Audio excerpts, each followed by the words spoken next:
What if a message spoken decades ago is colliding with today's headlines, and almost nobody is ready for what it means? This isn't speculation. This isn't symbolic language stretched to fit the news. What you're about to hear is a warning delivered long before our technology, our alliances, or our current global tension even existed, and yet it mirrors this moment with unsettling accuracy. Look at Jerusalem right now. Not just as a city, but as the focal point of global pressure, political obsession, and spiritual tension. Every headline seems to pull the world closer to one place. Why? And who said this would happen long before it ever did? Here's where things get uncomfortable. This warning didn't come from a viral preacher or a modern commentator.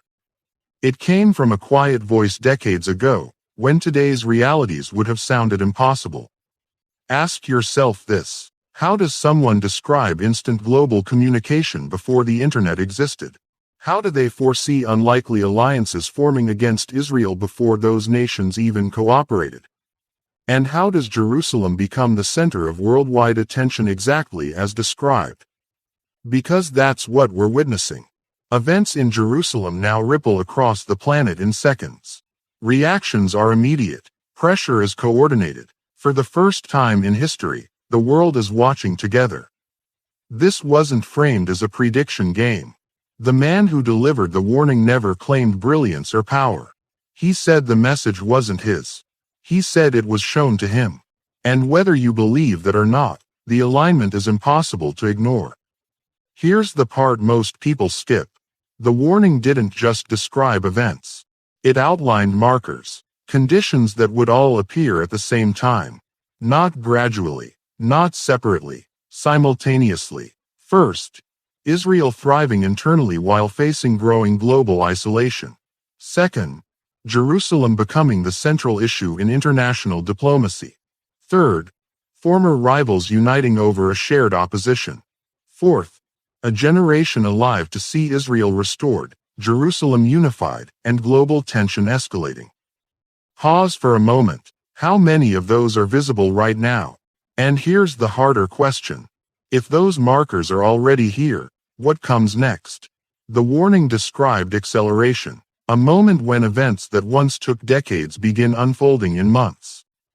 Policies shift overnight, alliances form suddenly. What once felt stable becomes fragile without warning.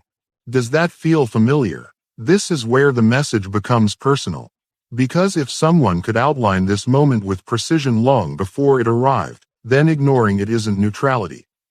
It's a choice. Ancient scripture echoes the same pattern. Jerusalem described as a burden to the nations. A city every power tries to move, and fails. A focal point that exposes motives, alliances, and consequences. This isn't about fear. It's about awareness. It's about recognizing that history isn't drifting. It's moving with direction. And you're not watching from the outside. You're living inside the moment previous generations were told to watch for. So what do you do with that? You pay attention. You stay grounded. You don't dismiss what feels uncomfortable just because it challenges normal explanations. And most importantly, you prepare your mind, your priorities, and your perspective. Because moments like this don't repeat. If this message resonates, take a moment to like the video and subscribe to Winds of Thought. This channel exists to help you think clearly in confusing times. The signs aren't subtle anymore. The alignment isn't theoretical, and the real question isn't whether something is happening. The real question is, are you paying attention?